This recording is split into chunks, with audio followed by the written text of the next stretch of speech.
Hello dear, स्वागत है सभी का एचआर स्टडी लैब पर। उम्मीद करता हूँ सभी बहुत बढ़िया होंगे।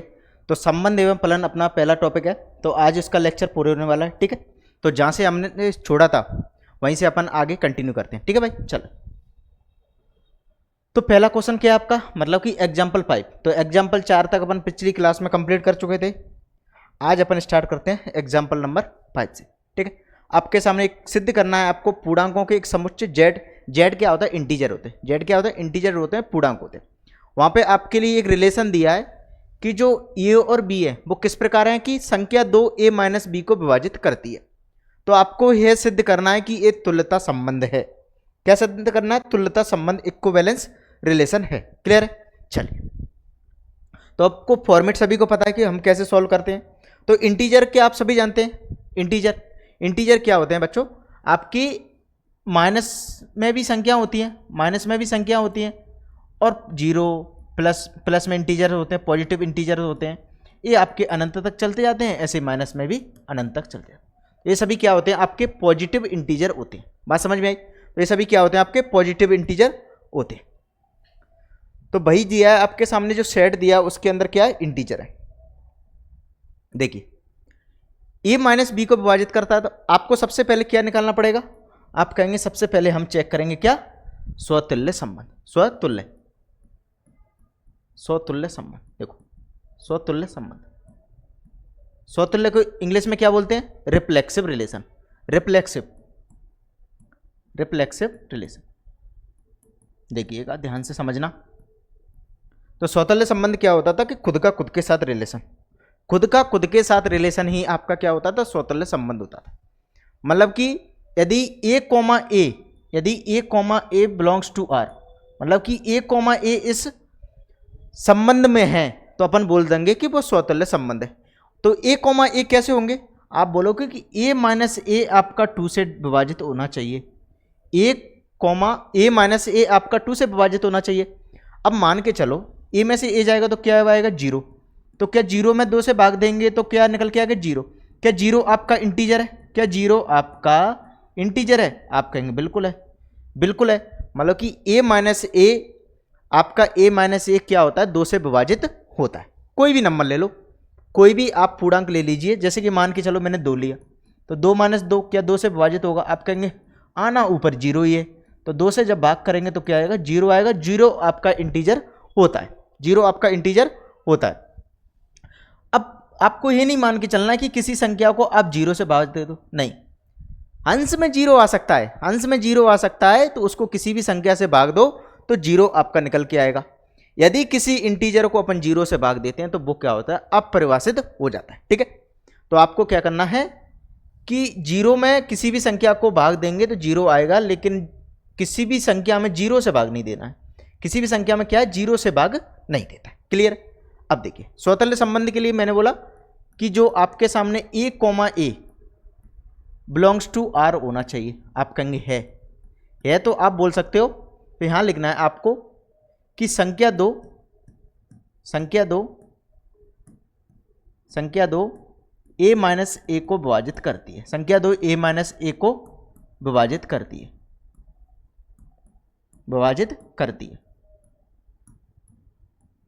यदि विभाजित करती है तो इसका मतलब है कि जो 1 कॉमा ए है, 1 कॉमा ए आपका रिलेशन में आता है, संबंध में आता है। हम बोल दें कि आर आपका स्वतुल्य संबंध है। आर एक स्वतुल्य संबंध है, स्वतुल्य संबंध है। अब ये तो बात हो गई कि स्वतुल्य संबंध के लिए। अब किसके लिए चेक करेंगे? अब चेक करेंगे अपन सममित संबंध के लिए। किसके लिए? सममित संबंध के लिए। ठीक है, तो सममित संबंध के लिए क्या कंडीशन होती है? सममित संबंध के लिए कंडीशन होती है कि a और b, a कॉमा बी यदि रिलेशन में है तो b कॉमा ए भी रिलेशन में होंगे। तो वो चेक करना पड़ेगा, तो फिर चेक करेंगे बस सममित। ठीक है, इसको इंग्लिश में बोलते हैं सिमेट्रिक। चलिए, तो सममित के लिए क्या है? a कॉमा ए। तो पहले a चेक करो कि a माइनस बी सममित, एक a माइनस बी रिलेशन में है क्या। तो हम चेक करेंगे कि मान लेते हैं, अब सबसे पहले मान लेते हैं कि a comma B belongs to R. हमने मान लिया कि a comma B belongs to R है। इसका मतलब ये है कि जो संख्या 2 है आपकी, संख्या 2 है वो क्या करती है, a माइनस बी को विभाजित करती है, a माइनस बी को विभाजित करती है, a माइनस बी को विभाजित करती है। बात समझ में आई? ये हमने मान लिया कि यदि a कॉमा बी आपका रिलेशन में है तो इसका मतलब कि संख्या 2 है जो आपकी a माइनस बी को विभाजित करती है। सिंपल सी बात, a माइनस बी को विभाजित करती है। बात समझ में सभी को? चलिए, अब ये कैसे पता चलेगा? अभी तो हमने मान लिया कि a माइनस बी को विभाजित करती है, तो इसका मतलब ये है यदि इसको सम्मित होना है तो सॉरी, तो b माइनस ए को भी विभाजित करनी चाहिए, तो b माइनस ए को चेक करना पड़ेगा। तो हम क्या करेंगे, तो इसको लिखेंगे कि a माइनस बी अपॉन 2 बराबर है k1, k के मान लो, ठीक है, तो k के बराबर है। तो यहाँ k क्या है आपका, k हमने मान लिया, k हमने मान लिया कि जो k हमने माना है वो क्या है आपका इंटीजर है, इंटीजर है, इंटीजर है मतलब कि k बिलोंग्स करता है आपका इंटीजर से। यदि कोई भी संख्या कब विभाजित होती है, यदि उसका जो रिजल्ट निकल के आए इंटीजर आ जाए, मतलब कि पूर्णांक रिजल्ट निकल के आ जाए, तो हमने मान ली कि a माइनस बी अपॉन 2 बराबर k, तो k क्या है आपका पूर्णांक निकल के आ गया। क्लियर है? अब देखिए, अब यहां से मैं माइनस कॉमन लूंगा तो क्या आएगा, आप कहेंगे b माइनस ए अपॉन 2 बराबर k। अब इस माइनस को मैं आगे भेज दूं, अब इस माइनस को मैं आगे भेजता हूं तो क्या होगा, b माइनस ए बटे 2 बराबर क्या जाएगा, माइनस के। क्या माइनस के पूर्णांक है? क्या माइनस के पूर्णांक है? आप कहेंगे बिल्कुल है। हमें पता है कि पूर्णांक क्या होते हैं, माइनस में भी होते हैं, प्लस में भी होते हैं, जीरो भी होती है, यही तो होता है पूर्णांक। हाँ, इंटीजर के बारे में तो यही तो पता है आपको। क्लियर है? ठीक है, बात समझ में आई।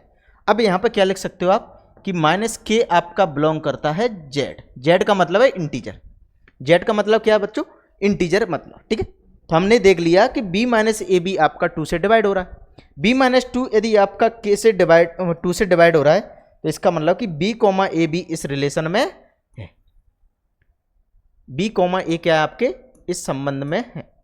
तो यहां लिखोगे आगे आप, यहां लिखोगे कि b comma A belongs to R, b comma A belongs to R. Clear है?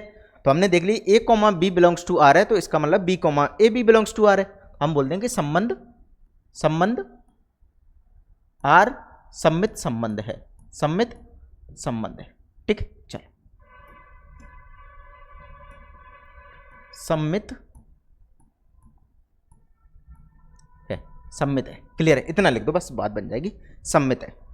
अब तुल्यता के लिए आप हैं, अब आगे क्या चेक करना पड़ेगा, तुल्यता बनाना है तो हमें संक्रामक भी देखना पड़ेगा। यदि संक्रामक होगा तभी आप बोल सकते हो कि तुल्यता है। तो अब चेक करना है आपको संक्रामक, अब चेक करना है आपको संक्रामक। संक्रामक को इंग्लिश में बोलते हैं ट्रांजिटिव, संक्रामक, इसको इंग्लिश में बोलते हैं ट्रांजिटिव, ट्रांजिट। चलिए, संक्रामक के लिए क्या कंडीशन थी, संक्रामक के लिए कंडीशन थी आपकी यदि a comma B belongs to R, b comma C belongs to R, तो a comma C belongs to R होना चाहिए। यदि a का b के साथ संबंध है, b का c के साथ संबंध है, तो a का c के साथ संबंध होना चाहिए। ये चीज मैंने आपको बताई। हाँ, इसके अलावा तो कुछ नहीं बताया। हाँ, चल, तो मान लेते हैं, माना a comma B belongs to R तथा b comma C belongs to R, b comma C belongs to R. इसका मतलब है कि एक जो संख्या 2 है आपकी, संख्या 2, संख्या 2 आपकी क्या करती है कि a माइनस बी को विभाजित करती है, a माइनस बी को, a माइनस बी को विभाजित करती है तथा b माइनस सी को विभाजित करती है, b माइनस सी को विभाजित करती है। चलिए, तो को विभाजित अपन यहां से ले लेते हैं, लिखना नहीं पड़ेगा बार बार। चलिए, तो संख्या 2 आपकी a माइनस बी को विभाजित करती है, और वहीं आप बोल सकते हो कि संख्या 2 आपकी क्या होती है, b माइनस सी को भी विभाजित करती है। बात समझ में आई? ठीक है, अब आपको चेक करना पड़ेगा कि एक्चुअल में क्या हो रहा है। देखो, हम मान लेते हैं, मानने में क्या जाता है, आपने माना कि a माइनस बी अपॉन 2 बराबर k1 मान लो, और तथा b माइनस सी अपॉन 2 बराबर K2 मान ली, K2 मान ली। क्लियर? इसको नाम दो समीकरण 1, इसको नाम दो समीकरण 2। और जहां आप बोल सकते हो कि K1 आपका क्या है, बिलोंग्स टू Z, मतलब कि इंटीजर है, और K2 आपका क्या है, belongs to Z, belongs to Z मतलब कि ये भी क्या है, इंटीजर है। ठीक है, अब क्या करोगे, समीकरण 1 प्लस 2, समीकरण 1 और 2 को ऐड करो, समीकरण 1 2 प्लस समीकरण 2। जब हम समीकरण 1 और 2 को जोड़ेंगे तो क्या निकल के आएगा, आप कहेंगे a माइनस बी, तो लेफ्ट हैंड साइड से ऐड हो जाएगा और राइट हैंड साइड आपका राइट हैंड साइड से ऐड हो जाएगा। तो यहां निकल के आएगा a minus B upon 2 plus b minus C upon 2 बराबर निकल के आया आपका K1 plus K2, K1 plus K2। इतनी बात समझ में आई सभी को? अब देखिए आगे, अब जब यहां से एलसीएम लेंगे तो क्या होगा, आप बोलोगे a minus B plus B minus C upon 2 बराबर हो जाएगा आपका K1 plus K2, K1 plus K2। Clear है? चलिए अब नेक्स्ट देखिएगा, आगे बढ़ते हैं। देखो आगे देखना कि जो b है, b आपका क्या होगा, ये माइनस वाला और प्लस वाला कैंसिल आउट हो जाएगा, तो क्या बच जाएगा, आप कहेंगे a माइनस सी, यहां बचेगा a माइनस सी अपॉन 2 बराबर K1 plus K2, K1 plus K2। अब K1 प्लस K2 के इंटीजर होते हैं, पूर्णांक होते हैं, यदि ये पूर्णांक हो गए तो अपन बोल देंगे कि a माइनस सी भी आपका 2 से डिवाइड है। इतनी बात सभी को समझ में आई? तो बच्चों आप एक चीज अपने दिमाग में रख के चलो कि कोई भी पूर्णांक है, यदि उसका स्क्वायर कर दो या उसमें से कुछ माइनस कर दो या उसमें कुछ भी ऐड कर दो, या फिर मतलब कि दो इंटीजर को ऐड कर दो, दो इंटीजर का मल्टीप्लाई कर दो, उनको डिवाइड कर दो, दो इंटीजर को माइनस कर दो, तो हमेशा जो भी रिजल्ट निकल के आएगा वो आपका इंटीजर ही निकल के आएगा। तो हमने क्या किया, K1 भी आपका इंटीजर था, K2 भी इंटीजर था, मतलब कि K1 पूर्णांक था, K2 भी पूर्णांक था, हमने इनको ऐड किया K1 प्लस K2, ये भी आपका क्या होगा, पूर्णांक होगा, ये भी क्या होगा आपका पूर्णांक होगा। तो इस चीज को ऐसे लिख देना आपको कि K1 plus K2 belongs to Z, belongs to Z का मतलब है कि K1 प्लस K2 क्या है, आपके पूर्णांक है। ठीक है, तो इस चीज से हमें पता चल गया कि a कॉमा सी भी आपका बिलोंग्स टू R हो जाएगा, a कॉमा सी भी आपका क्या हो जाएगा, संबंध में हो जाएगा। ठीक है, तो हम यहां से बोल सकते हैं कि अतः संबंध R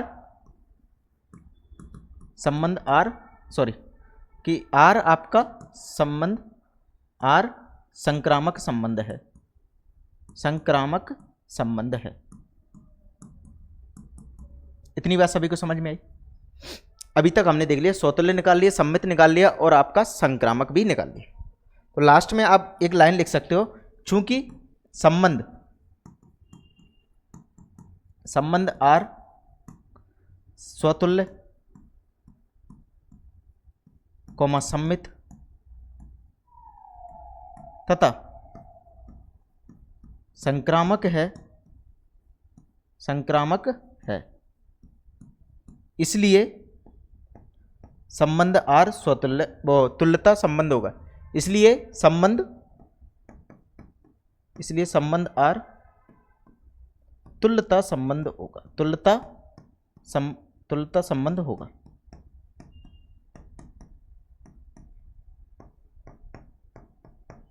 ठीक है भाई, चलिए तो ये रहा इसका प्रॉपर सॉल्यूशन। भाई आपको जो सॉल्यूशन मैं कराऊंगा ना, ये समझ के मान के चलो कि एग्जामिनर कुछ भी कर ले, एक भी नंबर नहीं काट सकता आपका, 0 भी नंबर नहीं काट सकता जो मैं आपको सॉल्यूशन कराऊंगा हर क्वेश्चन का। इतना मैं लिखता हूँ ये सारी चीजें, और ये ऐसा लिखना कुछ ऐसा नहीं है कि रटना पड़ेगा आपको, सारी की सारी चीजें प्रैक्टिकली लिखी है। प्रैक्टिकली जो भी होती है, जो अपन नॉर्मली भाषा में लिखते हैं, वही बिल्कुल आपके सामने भाषा में लिखा हुआ है। ठीक है, तो कोई भी ऐसी ज्यादा मैथमेटिकल सी भाषा नहीं लिखी हमने, तो हम क्या करते हैं, सिंपल भाषा लिखते हैं, सिंपल भाषा यूज करते हैं। ठीक है, तो वही सारी की चीजें आपके लिए होती हैं। बच्चों एक बात मेरी बात समझ के चलो कि जो हमने ये आपके लिए 12th क्लास का पूरा मैथ्स पढ़ाने का बोला है आपसे, मतलब कि ये बैच हम फ्री में चला रहे हैं आप सभी के लिए, तो ऐसा नहीं है कि कोई भी चीज़ छूटेगी फ्री में है तो फ्री के अकॉर्डिंग नहीं, ये पेड से भी अच्छा कंटेंट मिलेगा आपको, पेड से भी अच्छा कंटेंट मिलेगा। तो आप सभी से एक रिक्वेस्ट है मेरी कि जो भी बच्चा इन वीडियोस को देखता है, अभी देखा होगा कि बहुत कम व्यू हमारी वीडियोस पे आते हैं क्योंकि हमने नया चैनल स्टार्ट किया, ठीक है। तो आप सभी लोग अपने अपने दोस्तों को वीडियो को जरूर शेयर किया करो, और जहाँ भी हो सके आपके जितने भी दोस्त हैं आसपास में सहपाठी भाई, उन सभी को बताओ कि यहाँ पर आपको क्वालिटी कंटेंट प्रोवाइड किया जा रहा है, ठीक है। और यदि आपको जो भी प्रॉब्लम हो किसी भी क्वेश्चन में, आप मुझे डायरेक्ट कमेंट कर सकते हो, मैं उसका सॉल्यूशन आपके लिए लेके आऊँगा जरूर, कुछ ना कुछ सॉल्यूशन आपके लिए जरूर लेके आऊँगा। किसी भी क्वेश्चन में यदि कोई भी डाउट हो, हम एक्स्ट्रा क्लास भी लगा सकते हैं, डाउट क्लास भी लगा सकते हैं। तो आप सभी को यही रिक्वेस्ट है मेरी कि आप जो भी किसी भी क्वेश्चन में कोई भी प्रॉब्लम हो, मतलब कि समझ में ना आए, तो मुझे कमेंट कर दो। और मैंने सोचा है कि आप सभी के लिए एक अलग से व्हाट्सएप ग्रुप बनाऊं। यदि कुछ बच्चे हमारे साथ ऐड होते हैं, मतलब कि लास्ट तक आप ऐड होना चाहते हैं, तो आपके लिए मैं सोच रहा हूं कि एक अलग से ग्रुप बना दूं जिसमें आप सभी ऐड हो जाओ, और आपको जो भी कोई प्रॉब्लम है किसी भी क्वेश्चन में आप मुझे डायरेक्ट पूछ सकते हो। और उसके लिए मैं आपको क्या करूंगा, संडे को या कभी जब भी टाइम मिलेगा एक्स्ट्रा क्लास लेके उन क्वेश्चन को सभी को सॉल्व करा दूंगा, ठीक है। तो आप लोग ये मान के ना चलें कि ये यूट्यूब पर क्लास चल रही है तो कोई हमारा साथ देगा कि नहीं देगा, नहीं, मैं दूंगा, विश्वास मानो मैं दूंगा। तो हर एक क्वेश्चन को कोई भी बच्चा हो मुझे क्लियर पूछ सकता है, और आप कमेंट जरूर किया करो, ठीक है। बात समझ में आई? चलिए अब बढ़ते हैं आगे। देखो नेक्स्ट क्या है आपके सामने, अगला एग्जाम्पल है 6। ये बहुत बढ़िया एग्जाम्पल है, ठीक है। तो सभी को ध्यान से समझना है इसको। देखो ऐसा होता है कि कभी कभी क्या होता है कि क्वेश्चन नहीं आते हैं, लेकिन आप यहाँ पे अभी मैथ्स को सीखना है, आपको 12th क्लास के मैथ्स है, आपको सीखना है। ये बेस है आपका जेई मेंस के लिए, एनडीए के लिए, ये आपका बेस है। तो बेस आपका जरूर तैयार होना है। नंबर से मतलब मत रखा करो आप लोग, नंबर से मतलब मत रखा करो। यदि आप डिटेल में इतना अच्छे से पढ़ोगे ना तो नंबर्स अपने आप आएंगे, आपके अपने आप आएंगे, विश्वास मानो, ठीक है। तो ये मान के मत चला करो कि कौन सा क्वेश्चन इंपोर्टेंट के पीछे मत भागो, इंपोर्टेंट के पीछे मैं आपको भगाऊंगा लास्ट में, इंपोर्टेंट के पीछे टेंशन ना लो, मैं भगाऊंगा। जो आपके लिए अभी मैं आपको पूरा डिटेल में पढ़ा रहा हूँ, बाद में हम जब पूरा आपका एक बार मैथ्स पूरा हो जाएगा तो वन शॉट के थ्रू आपको जो जो इंपोर्टेंट क्वेश्चन है वो भी मैं आपको करा दूंगा। तो आप उस चीज़ से निश्चिंत रहिए कि इंपोर्टेंट कौन सा है। लेकिन अभी तो आपको पूरा को पूरा मैथ सीखना है। क्या करना है? सीखना है, ठीक है। तो सीखना है तो हम सारे के सारे क्वेश्चन करेंगे, कोई भी क्वेश्चन छोड़ेंगे नहीं। क्लियर है? चलिए मान लीजिए आपके सामने एक सेट दिया है, 1 2 3 4 5 6 7 एलिमेंट्स है उसके अब और ये आपके सामने एक रिलेशन दिया है जो ए बी है, कृमित युग्म है, ऑर्डर पेयर वो किस प्रकार का है कि ए तथा बी दोनों ही या तो सम है या फिर विषम है। दोनों चीज एक साथ नहीं हो सकती, मतलब कि या तो सम का बनेगा या विषम का बनेगा। तो ये चीज हमें सिद्ध करने की आर एक आपका तुल्यता संबंध है, और इसके साथ आगे एक चीज और दी है कि 1 3 5 7 उपसमुच्चय, क्योंकि आपके सामने समुच्चय क्या है, ये पूरा वाला, और 1 3 5 7 क्या, इसी में से कुछ उठाए हुए एलिमेंट से बना। तो उपसमुच्चय क्या होता है? सबसेट क्या होता है? समुच्चय में से कुछ एलिमेंट्स को उठा के दूसरा अगर हम समुच्चय बना देते हैं तो उस समुच्चय को क्या बोलते हैं आप? उपसमुच्चय बोलते हैं। तो भाई बोला कि और 2 4 6 के अभी एक दूसरे संबंधित है, आगे भी सारी चीजें बोलेंगे, ये आगे समझो। देखो अब जितना दिया ना उतना समझो। आपके सामने एक सेट दिया है ए, जिसके अंदर एलिमेंट्स हैं आपके क्या, इसके अंदर एलिमेंट्स हैं आपके, देखो ध्यान से समझना, 1 1 2 3 4 5 6 7 ये आपके एलिमेंट्स दिए, ठीक है भाई। इतनी बात तो मैंने क्या की है, वहीं से ली है कि एक्चुअल में क्या है। देखो हम सभी जानते हैं कि जो संबंध बनाते हैं ए से ए में बनाते हैं।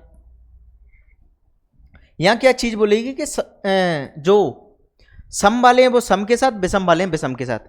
मतलब कि 1 के साथ क्या क्या हो सकता है? 1 के साथ आपका एक 1 हो सकता है, 1 के साथ 3 हो सकता है, 1 के साथ 5 हो सकता है, 1 के साथ 7 हो सकता है, ठीक है। तो हमने देखा कि 1 के साथ क्या होगा, 1 के साथ आपका होगा, 1 के साथ 1 हो सकता है, मैंने बोला ए भी क्या विषम है। 1 के साथ 3 हो सकता है, ए भी विषम है। 1 के साथ 5 हो सकता है, ए भी विषम है। और 1 के साथ 7 हो सकता है, तो ए भी विषम है। ऐसा नहीं है कि 1 के साथ 2 ले लो, 1 के साथ 2 लेंगे तो क्या होगा, जो ए विषम आ जाएगी, ए सम आ जाएगा। नहीं, आपको सम का एक ऑर्डर पेयर बनाना है और विषम का एक बनाना है, ठीक है। अब देखो तो हमने देखा 1 के साथ आपके क्या आ गए, 1 3 5 7, और 2 के साथ क्या आएगा, 2 के साथ 2 आएगा, क्योंकि 2 एक सम है तो सम ही आएगा इसके साथ, तो 2 के साथ 4 आएगा और 2 के साथ 6 आएगा। इसी प्रकार नेक्स्ट देखिएगा क्या हो गया, ठीक है। इसी प्रकार देखेंगे 3 के साथ क्या आएगा, 3 के साथ 1 आ सकता है, 3 के साथ 3 आ सकता है, 3 के साथ 5 आ सकता है और 3 के साथ 7 आ सकता है। मैंने बोला ठीक है। आगे देखो, आगे 4 के साथ क्या आएगा, 4 के साथ 2 आ सकता है, 4 के साथ 4 आ सकता है, 4 के साथ 6 आ सकता है। यहीं देखा जाए 5 को, तो 5 के साथ क्या आएगा, 5 के साथ आएगा आपका, 5 के साथ 1 आ सकता है, 5 के साथ 3 आ सकता है, 5 के साथ 5 आ सकता है और 5 के साथ 7 आ सकता है। बात समझ में आई। 6 के साथ 2 आ सकता है, 6 के साथ 4 आ सकता है और 6 के साथ 6 आ सकता है और 7 के साथ 1 आएगा, 7 के साथ 1 आएगा, 7 के साथ 3 आएगा और 7 के पास 5 आएगा और 7 के साथ 7 आएगा। ये आपके कृमित युग्म बनेंगे, ठीक है। तो सभी को बात समझ में आएगी। तो हम जो आपके सामने सेट बनेगा, उपसमुच्चय बनेंगे, मतलब कि जो ऑर्डर पेयर है, ऑर्डर पेयर आपने देखा हो कार्टेशियन प्रोडक्ट, कार्टेशियन प्रोडक्ट मतलब कि जिसको हिंदी में क्या बोलते हैं, कृमित युग्म, नहीं कार्टेशियन प्रोडक्ट को, हाँ इंग्लिश में कार्टेशियन बोलते हैं, चलो कुछ बोलते होंगे। कार्टेशियन प्रोडक्ट का मतलब है कि 1 का 1 के साथ, 1 का 2 के साथ, 1 का 3 के साथ, 1 का 4 के साथ, 1 का 5 के साथ, 1 का 7 के साथ, 1 का 6 के साथ, ये आपका क्या होता है, कार्टेशियन प्रोडक्ट होता है। लेकिन यहाँ पे क्या होता है कि यहाँ पे बोला कि विषम विषम के साथ आएंगे, सम सम के साथ आएंगे, तो ये सभी क्या होता है, मैंने बोला संबंध क्या होता है, संबंध होता है आपका कार्टेशियन प्रोडक्ट होता है, उसका क्या होता है, सबसेट होता है, उसका क्या होता है, उपसमुच्चय होता है। क्लियर है। चल, तो आपके साथ यहाँ पे क्या क्या बनेंगे, क्या क्या कृमित युग्म बनेंगे, वो लिख लीजिए। सबसे पहले देखो, एग्जाम हॉल में भी लिख के आ सकते हो, इसमें कोई दिक्कत नहीं है, आपको लिख के आना पड़ेगा। देखो, जो आपके सामने रिलेशन है वो क्या ए से ए में डिफाइन है, मैंने बोला ठीक है। तो यहाँ पे क्या क्या बन रहा है, आप कहेंगे 1 के साथ क्या बनेगा, 1 के साथ 1 बनेगा, मैंने ठीक है। 1 के साथ 2 बनेगा, नहीं बनेगा। 1 के साथ 3 बनेगा, 1 के साथ 5 बनेगा और 1 के साथ क्या बनेगा, 7 बनेगा। 1 के साथ क्या बनेगा मेरे भाई, 7 बनेगा। क्लियर है। तो ये क्या बन रहे हैं, विषम विषम के कृमित युग्म बन रहे हैं। वहीं देखा जाए 2 के साथ आपका 2 बनेगा, 2 के साथ आपका 4 बनेगा और 2 के साथ आपका 6 बनेगा। आगे क्या बनता है, 2 के साथ 8 बनता है, लेकिन 8 हमारे पास दिया नहीं। क्लियर है। चलिए आगे देखिए, 3 के साथ क्या बनेगा, आप कहेंगे 3 के साथ 1 बनेगा, मैंने बोला ठीक है। 3 के साथ 3 बनेगा, ये भी ठीक है। 3 के साथ 5 बनेगा, ये भी ठीक है। और 3 के साथ क्या होगा, 7 भी बनेगा। 3 के साथ 7 भी बनेगा। क्लियर है। चलिए आगे देखिए 4 के साथ, तो 4 के साथ क्या बनेगा, 4 के साथ 2 बनेगा, 4 के साथ 4 बनेगा और 4 के साथ क्या बनेगा, 4 के साथ 6 बनेगा। बात समझ में आई। अब आगे देखेंगे 5 के साथ, तो 5 के साथ 1 बनेगा, 5 के साथ 2 नहीं बनेगा, 3 बनेगा और 5 के साथ 5 बनेगा और 5 के साथ 7 बनेगा। 5 के साथ क्या बनेगा, 7 बनेगा। नेक्स्ट देखिए 6 के साथ, 6 के साथ 2 बनेगा, 6 के साथ 6 बनेगा, नहीं 4 भी बनेगा और 6 के साथ 6 बनेगा। क्लियर है। नेक्स्ट देखेंगे हम 7 के साथ, तो 7 के साथ 1 बनेगा, 7 के साथ 3 बनेगा, 7 के साथ 5 बनेगा और 7 के साथ 7 बनेगा, 7 के साथ 7 बनेगा। तो इतने रिलेशन आपके बनने वाले। क्लियर है। तो इतने युग्म, कृमित युग्म आपके बनेंगे, टोटल इतने कृमित युग्म बनेंगे इस कंडीशन के हिसाब से, जो आपके सामने रिलेशन दिया, कंडीशन दिया, उस हिसाब से इतने आपके बनेंगे। क्लियर है। चलो अब देखिए 1 बाय 1। तो सबसे पहले चेक करेंगे आप स्वतुल्य संबंध। स्वतुल्य इंग्लिश में बोलते हैं रिफ्लेक्स, रिफ्लेक्स। तो रिफ्लेक्सिव के लिए क्या कंडीशन होती है कि जो भी आपके एलिमेंट्स दिए हैं उनका खुद के साथ रिलेशन है कि नहीं है, वो आपके क्या होते हैं, वो आपके क्या होते हैं बच्चों, वो होते हैं आपका स्वतुल्य संबंध। ठीक है। तो हमें देखना पड़ेगा जो एलिमेंट्स आपके सामने दिए, एलिमेंट्स कौन कौन से दिए, 1 2 3 4 5 6 7। तो 1 1 है, आप कहेंगे है, 2 2 है, 2 2 भी है, 3 3 है, 3 3 है, 4 4 है, 5 है, 6 है, 7 है, 7 है। तो इस चीज को आप कैसे लिखोगे, स्वतुल्य संबंध के लिए आपको लिखना पड़ेगा कि जो a comma A belongs to R, जहां पर ए जो आपको लिया है for all a, for all का मतलब है कि जो हमने ए उठाया है वो कैसे लिया है, समुच्चय से लिया है, जो आपके सामने समुच्चय दिया है। ठीक है भाई, चल बात समझ में आई। चल तो यहां पर लिख सकते हो क्योंकि लिख सकते हो क्योंकि लिख सकते हैं हम कि 1,1 2,2 डैश 7,7 बिलोंग्स टू आर। सभी क्या है, हमारे जो संबंध है रिलेशन में से हैं, इसलिए आप बोल सकती आर स्वतुल्य संबंध, आर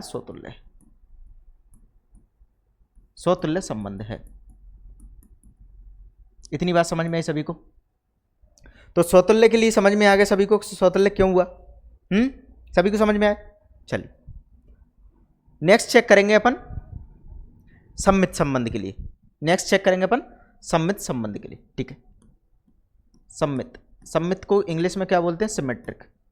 इंग्लिश में बोलते हैं इसको सिमेट्रिक। देखिएगा, तो सिमेट्रिक के लिए मैंने बोला कि सभी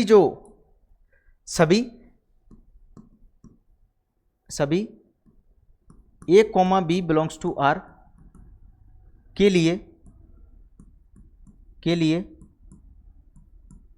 लिए b comma A belongs to R संबंध में विद्यमान है।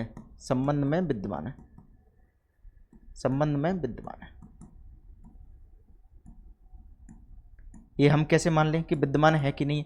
आप तो हमें बताओ। चलो तो चेक करो। देखो मैंने लिया 1,3, मैंने उठाया 1,3 उठाया, तो 3,1 है क्या? आप कहेंगे 3,1 है, 3,1 है। मैंने बोला 1,5, तो 5,1 है, आप कहेंगे 5,1 भी है।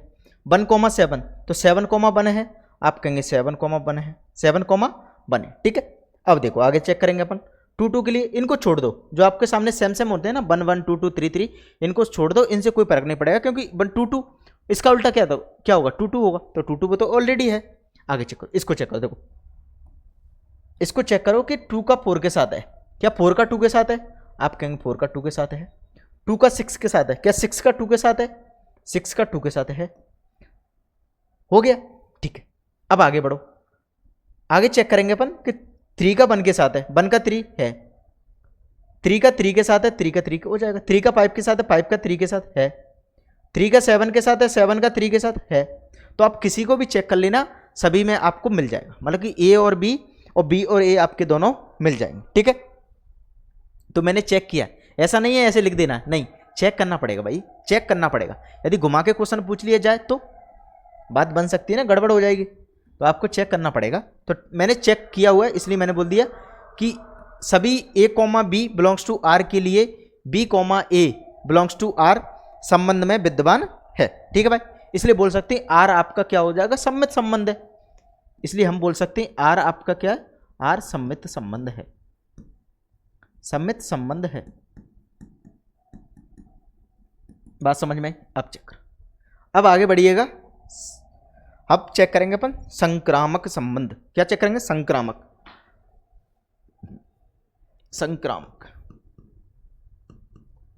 ट्रांजिटिव।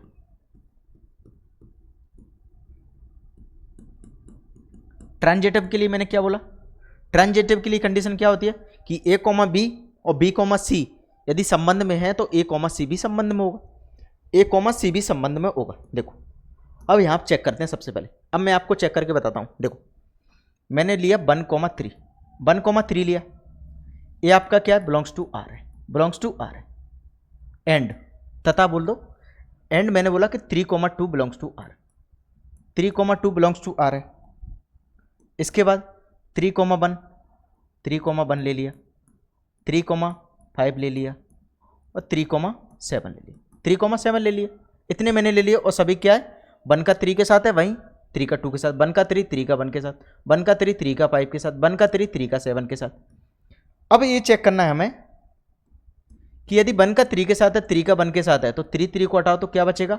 1 का 2 के साथ, 1 का 2 के साथ। क्या 1 का 2 के साथ आपका रिलेशन में है? आप कहेंगे बिल्कुल है, 1 का 2 के साथ रिलेशन में है, ये दिया है 1 का 2 के साथ, सॉरी अच्छा 3 का 2 के साथ कैसे हो सकता है? 3 का 2 के साथ कैसे हो सकता है भाई? ये तो हमने गलत ले लिया। 3 का 2 के साथ नहीं हो सकता, क्योंकि 3 और 2 क्या हो जाएंगे, अलग अलग हो जाएंगे। तो आपको क्या करना है, जो भी आप यहाँ पे लेंगे वो सभी क्या होने चाहिए, आपके बिलोंग्स टू आर, मतलब कि जो भी आपके सामने संबंध दिया उसी में से होना चाहिए, उससे बाहर नहीं होना चाहिए। तो 3,3 ले लो। क्लियर। चलो, तो हमने चेक किया कि 1,3 आपका है, आप कहेंगे बिल्कुल है। तो आपको एक चीज गौर करना है कि जो सेम वाले रिलेशन है उनको इग्नोर कर दो, उनके अलावा सभी को चेक करो। देखो 1 का 3 के साथ है, 3 का 1 के साथ, क्या 1 का 1 के साथ है, आप कहेंगे 1 का 1 के साथ है, 1 का 1 के साथ है। 1 का 3 के साथ है, 3 का 5 के साथ है, क्या 1 का 5 के साथ है, आप कहेंगे 1 का 5 के साथ है। 1 का 3 के साथ है, 1 का 7 के साथ होगा, आप कहेंगे 1 का 7 के साथ भी है। 1 का 7 के साथ भी है। तो आप किसी के भी लिए चेक कर लेना, सभी के लिए आपको क्या होगा, संक्रामक संबंध की जो कंडीशन है वो आपकी फुलफिल हो जाएगी।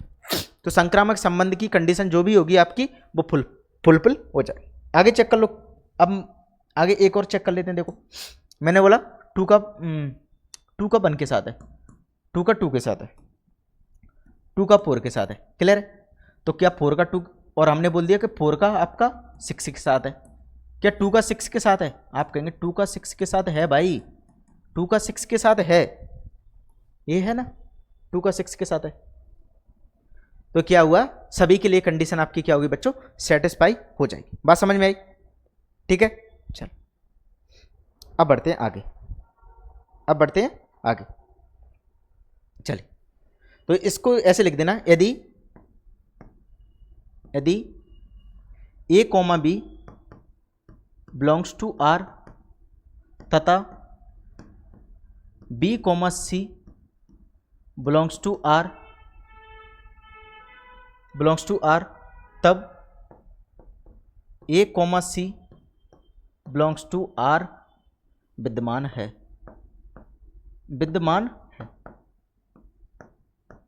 है। जहां आपने जो ABCD है ना, वो ABCD आपकी क्या, सभी के सभी क्या है आपकी, उससे है, ये आपका जो सेट है उससे लिए गए हैं ABCD आपकी। ठीक है। तो ABCD क्या है आपकी, सभी के सभी आपकी जो सेट A है उसी से लिए गए। क्लियर है, बात समझ में आई। तो यहां पे क्या हुआ, आपका संक्रामक संबंध भी हो गए, यदि ये तीनों चीज हो गई हैं तो आप इसको क्या तुल्यता बोल सकते हो, आप बोलेंगे बिल्कुल बोल सकते हैं, इसको तुल्यता बोल सकते हैं। यदि आप ये एग्जाम्पल भी देना चाहते हैं तो आप दे के आ सकते हो, कोई दिक्कत की बात नहीं है, और अच्छा होगा। यदि नहीं दे के आते हैं तो भी कोई दिक्कत की बात नहीं है। ठीक है, तो बात बन जाएगी। अब यहां लिखना चूंकि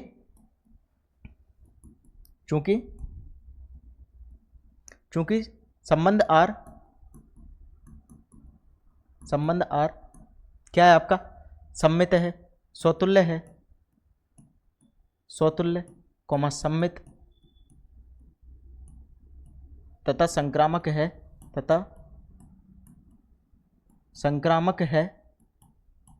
इसलिए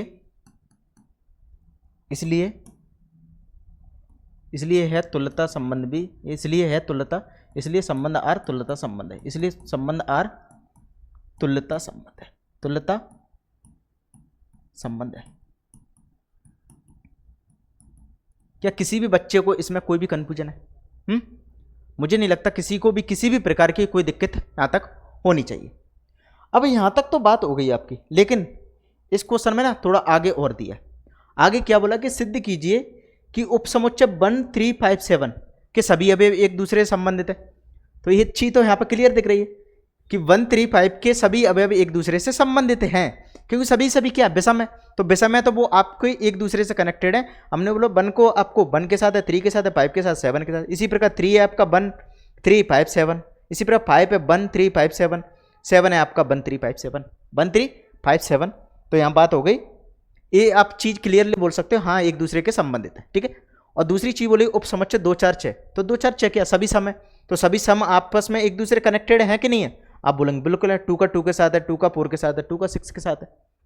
इसी प्रकार 4 का 2 के साथ है, 4 का 4 के साथ, 4 का 6 के साथ, 6 का 2 के साथ, 6 का 4 के साथ, 6 का 6 के साथ। क्लियर। अब आगे बोला है कि परंतु जो उपसमुच्चय 1, 3, 5, 7 का कोई भी अवयव उपसमुच्चय 2, 4, 5, 6 के साथ है क्या भाई?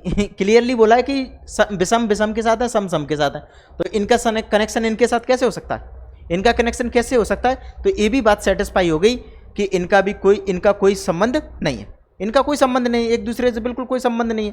ठीक है, तो इस चीज़ को आपको कैसे लिख के आनी है? तो इस चीज़ को कैसे लिख के आनी है आपको? देख, तो आगे आप लिखोगे, यहीं लिख देते हैं। ठीक है, चलिए, तो आपको कुछ पॉइंट बना के लिखना है कि जो आपके सामने उपसमुच्चय, उपसमुच्चय ही तो है एक तरह से, समुच्चय में से कुछ एलिमेंट उठाए तो उपसमुच्चय बन गया। उपसमुच्चय जो आपका सब 1 3 5 7 के सभी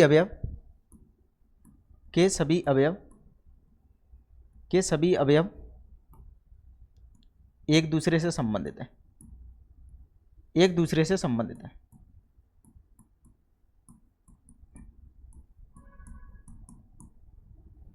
एक दूसरे से संबंधित हैं। और क्यों संबंधित है?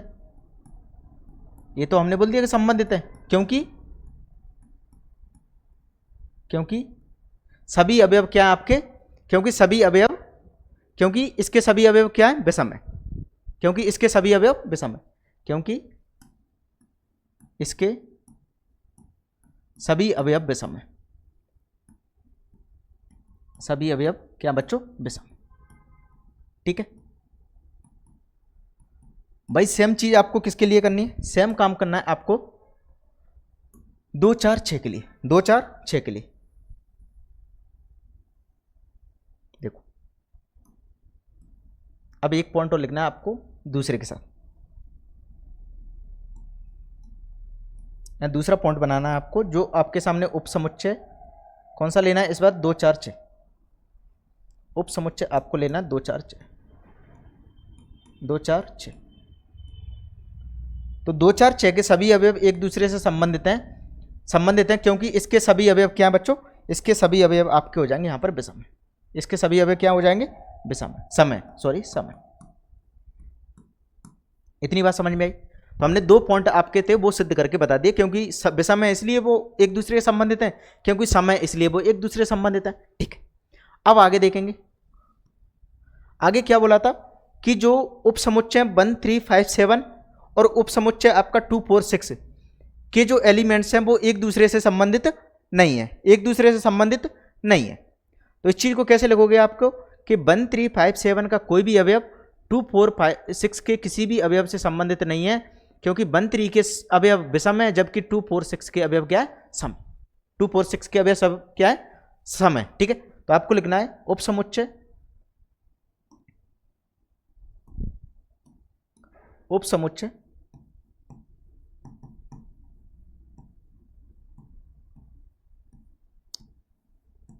3 5 7 का कोई भी अवयव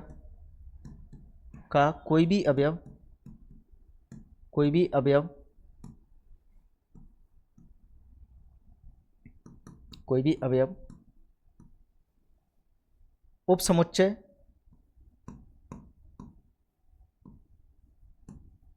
2 4 6 के किसी भी अवयव से संबंधित नहीं है,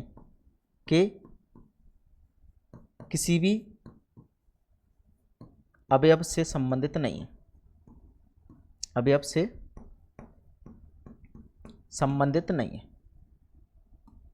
चलिए, संबंधित नहीं है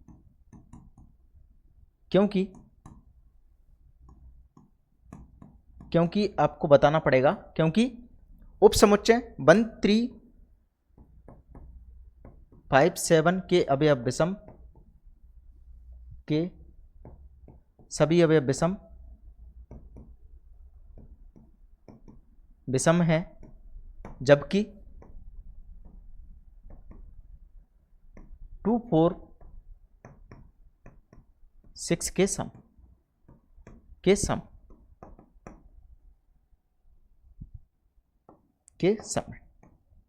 इतनी बात सभी को समझ में आई? तो ये क्या हुआ कि हमने देख लिया कि 1 3 5 7 का कोई भी उपसमुच्चय आपका 2 4 6 के किसी भी अवयव से संबंधित नहीं है, क्योंकि वो क्या है? दोनों ही अलग अलग है, एक में विषम है, एक में सम है। इसलिए वो संबंधित नहीं है। आप यहाँ भी देख सकते हो कि 135 का 2456 के साथ 246 के साथ कहीं भी आपको कोई भी कनेक्शन देखने को नहीं मिलेगा।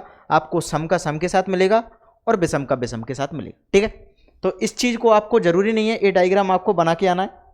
तो आपको क्या करना पड़ेगा, सीधा सीधा ए रिलेशन लिख देना है आपको सबसे पहले। उसके बाद ये जो पूरी कहानी आपको अपने एग्जाम में लिख के आनी है। इतनी बात आपको अपने एग्जाम में लिख के आनी चाहिए। बात समझ में सभी को?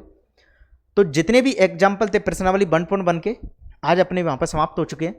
तो कल से अपन क्या करेंगे, अपनी जो प्रश्नावली 1.1 है उसके अंदर जितने भी क्वेश्चन है वो सभी को अपन करना स्टार्ट करेंगे। ठीक है भाई, तो सभी लोग अपनी तैयारी करते रहिएगा और अन्य सब्जेक्ट्स पे भी अपना ध्यान दीजिएगा।